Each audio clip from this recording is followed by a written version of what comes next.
সকাল থেকেই বাগদায় বুথ জ্যামের অভিযোগ তুললেন বিজেপি প্রার্থী। সকাল 7টায় ভোট গ্রহণ শুরু হয়েছে উত্তর 24 পরগনার বাগদা বিধানসভায়। সকাল থেকেই বুথ জ্যামের অভিযোগ তুললেন বিজেপি প্রার্থী বিনয় কুমার বিশ্বাস। তার দাবি, কনিয়ারা 1 নম্বর গ্রাম পঞ্চায়েতের 193 নম্বর বুথে বুথ জ্যামের অভিযোগ করে রাখা হয়েছে।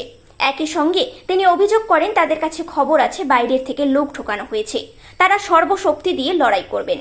অভিযোগ আছে কয়েক জায়গায় এজেন্ট বসতে দেয়নি, বুথ জাম করে রেখেছে। সেখানে যাচ্ছি আমরা, আমাদের লোক পৌঁছাচ্ছে, পৌঁছানোর পরে সিআরপিএফ জওয়ানও পৌঁছাচ্ছে, সেখানে স্থিতি ঠিকঠাক করে দিচ্ছে আর কি। কোথায় কোথায় এরকম অভিযোগ আছে? 193 বুথ এখনও জাম করে রেখেছে, সেখানেও যাব। বাগদার দিকে যাচ্ছি আমি, এখানেও 46 নম্বর বুথে এজেন্ট বসতে দেয়নি। শান্তিপূর্ণ, এখনও পর্যন্ত শান্তিপূর্ণ কি বলবো, বাইরের থেকে বহিরাগত সন্ত্রাস এখানে নিয়ে আসে, যেটা আমাদের কাছে খবর আছে। কিন্তু আমরা সর্বশক্তি দিয়ে এটাকে লড়াই করব, আমরাই এখানে জিতবো, কোনো সমস্যা নেই।